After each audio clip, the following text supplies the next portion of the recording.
Tem marido que diz assim, vá, resuma. Querido, você está na escola não, você está no casamento. Você não está na escola, que vai fazer resumo do livro. Casou, vai ter que fazer a redação todinha. Suas orelhas é dela. A importância do autocontrole. Estamos te ensinando sobre comunicação, sobre diálogo, conversa, sobre essa coisa de não ser um telefone sem fio dentro de casa, um falar uma coisa, outro entender outra. Então, sobre a questão do autocontrole, ela é indispensável para que possamos desenvolver uma comunicação, um diálogo de qualidade. E nós queremos fazer um trocadilho aqui e falar para você alguns pontos importantes dentro do autocontrole. Primeiro, você não é adivinho. Por que isso é tão importante? Porque, às vezes, o outro começa a falar e quem está ouvindo, naquele dia, está um pouco impaciente e não está afim de se controlar. Né? A pessoa mostra mesmo que está impaciente de ouvir. Aí, já sei o que você quer dizer. Você quer dizer isso, né? A pessoa, não, calma. Não era sobre isso que eu ia falar. Ouça até o final. Aí você, tá. Então, quando a gente pensa sobre não ser adivinho, tem muito casal, né, que quer ser adivinho da conversa um do outro. Às vezes não dá para botar na velocidade 2 e a gente está um pouco entediado, a gente não se controla e a gente quer adivinhar o que o outro está dizendo para que o outro pare de falar tanto, né? E isso é um erro dentro da comunicação. A propósito, Salomão, em Provérbios 18:13, ele vai dizer: quem responde antes de ouvir comete grande tolice e passa vergonha. Então, se eu e você quisermos nos portar de maneira sábia e não passar constrangimento dentro do relacionamento, nós vamos precisar, queridos, parar, ouvir com qualidade e não tentar adivinhar o que o outro gostaria de dizer. E tem marido, agora marido, eu tenho que assumir. Tem marido que diz assim, vá, resuma.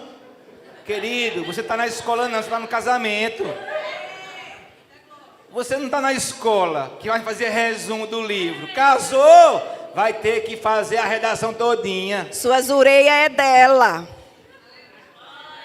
Então, às vezes, eu já disse. A partir de hoje é que eu não posso dizer mais mesmo. Estou aqui agora, né, publicamente. Mas assim, resuma logo. Só que eu não estava na escola, estava no casamento. Isso agora chegou agora para mim, essa revelação. Amém, pai, entendi. Não estou numa escola mais, estou no casamento, é verdade. E se casou com uma mulher, gente, que é o padrão, né? É normal, vai ter que ouvir. Se não quisesse, você entendeu? Então, uma coisa importante, seja na comunicação o mais claro possível. Porque o óbvio precisa ser dito.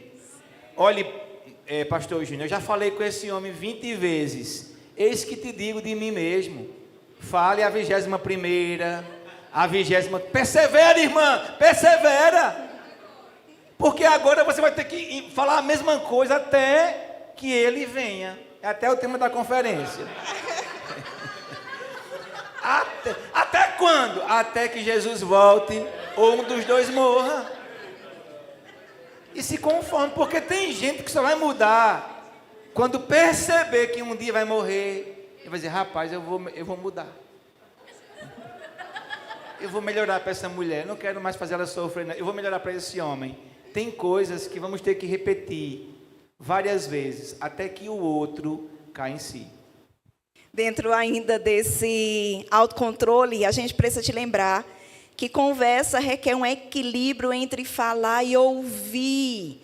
Então, quando você quiser interromper, quando você quiser ficar impaciente, lembra, autocontrole para que a comunicação flua na nossa relação. Então, se segura e entenda. Escute se preparando para compreender e não para responder. Às vezes a gente está ouvindo de mau grado e a gente já quer dar uma resposta a fim de sanar aquela conversa, quando a gente nem compreendeu o que o outro está falando.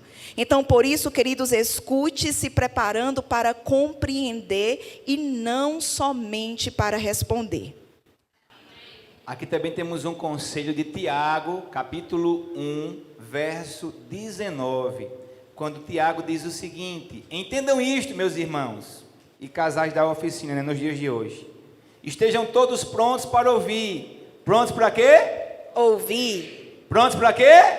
Ouvir. Mas não se apresse em nem se irar.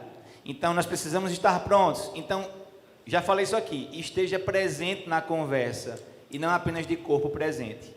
Isso. A sua presença precisa ser completa ali. Sabe, queridos, por isso, entenda, é importante evitar distrações. Quantas vezes o casal está ali, né, a mulher chama o homem para uma conversa e ele fica impaciente, ele quer pegar o telefone, ele quer ligar a televisão. Entenda que esse é um momento de interação entre vocês dois e toda distração vai prejudicar essa comunicação.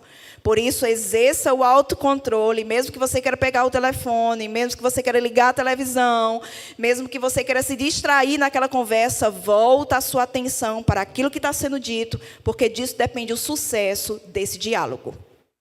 Então, outra coisa, se temos cuidado com as palavras com os de fora, muito mais com os de casa. Selecione as palavras que você vai falar. Não chame palavrão com o seu amor. Não diga que ele está com o cão no couro, que está endemoniado. Esse tipo de conversa, gente, não vai libertar ninguém.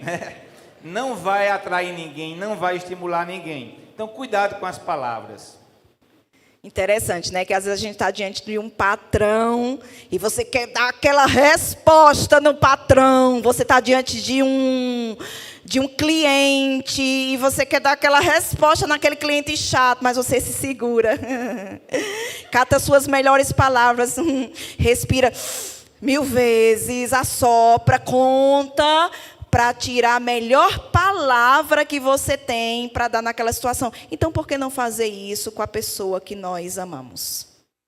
Outra coisa, evite ironia, piadas com o seu amor. Se for na hora de brincar, ok, com moderação, mas às vezes na discussão, a gente fica com certas ironias.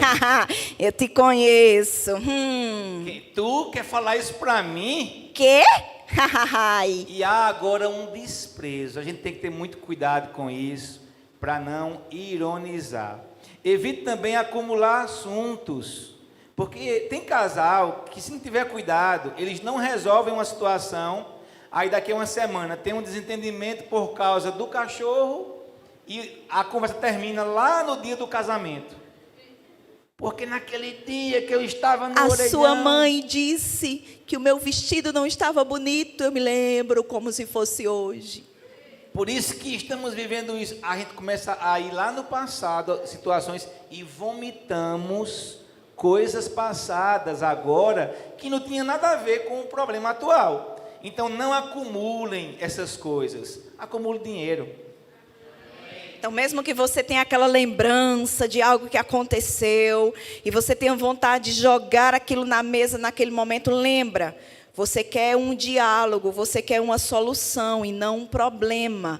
Então, qual é a dica aqui? Fala à medida que a coisa se der, à medida que a coisa acontecer. E não vai acumulando, por quê? Porque diante de uma pressão maior, nós somos tendenciosos a vomitar tudo e a gente acaba gerando aquela briga, aquela intriga, e o relacionamento que começou naquele momento com a conversa termina, amados, em uma grande discussão, em um grande desgaste, quando nós podemos evitar isso, quando controlamos a nossa língua. E o nosso último ponto, para fechar nesses minutinhos, é esse aqui: respeito. Então, o que é respeito? Consideração pelo que o outro é e por sua existência. É estima. Também é dar atenção. E, gente, a base de um diálogo é o respeito. Falávamos aqui há pouco que tem casais que não há diálogo, há diábolo.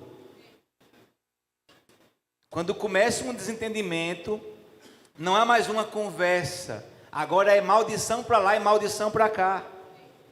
É literalmente um diábolo. Você está com o cão, é você. E começa os ataques. falta de respeito. Então, o respeito precisa haver, Rose, no momento da conversa. E, gente, para quem é cristão, é na hora da pressão que a gente precisa provar para nós mesmos que o maior habita em nós. Amém. E manter o respeito, primeiro por Deus, depois pelo seu amor, pelos meninos que estão ali ouvindo. Mãe tem o demônio, é pai?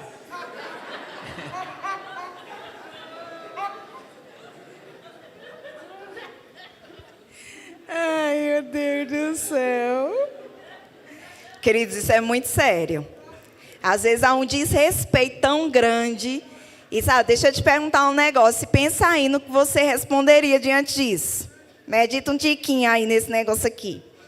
Se você tivesse diante de uma autoridade civil, eclesiástica, um homem de Deus, uma mulher de Deus que você considera, e de repente vocês estão lá, né, tudo em paz, de repente num casal o outro fala uma coisa, você se sente afrontado com aquilo você interpreta de outro jeito. Sabe, por estar na frente de alguém que você considera, mesmo que você queira dizer palavras mais ríspidas, você vai se controlar, você vai selecionar, você vai segurar, sim ou não? Sim. E se eu te disser que nesses momentos em que estamos só nós dois, o marido e a esposa, e começa uma briga, uma discussão, se eu te disser que a pessoa mais importante do mundo está ali? Quem? Deus. Então, queridos, se eu posso me governar porque eu estou diante de uma pessoa que eu considero, que eu respeito, por que não respeitar quando estamos nós dois? Respeitar Deus em primeiro lugar e respeitarmos um ao outro. Como o Júnior falou, quantas crianças, né, que infelizmente presenciam o desrespeito verbal dos seus pais. E elas crescem com aquela ideia, né, de que casamento é uma falência, algo triste, que não tem futuro, porque os seus pais não se governam, não se respeitam. Então, queridos, entenda, por uma questão de amor a Deus, amor a si mesmo, amor ao seu cônjuge, exerça o respeito. Pense, eu diria essa palavra diante de um juiz para ele? Eu diria essa palavra para ele diante de uma autoridade que eu considero? Não, eu não diria. Então, por que eu vou dizer? Porque eu acredito que estou sozinha com ele, quando nesse ambiente a presença de Deus está.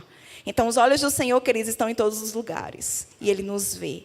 Então, quando a coisa esquentar, lembra, Deus está aqui, e eu não vou falar nada que entristeça Deus. E quando eu considero, respeito Ele, automaticamente eu posso considerar e respeitar o amor da minha vida.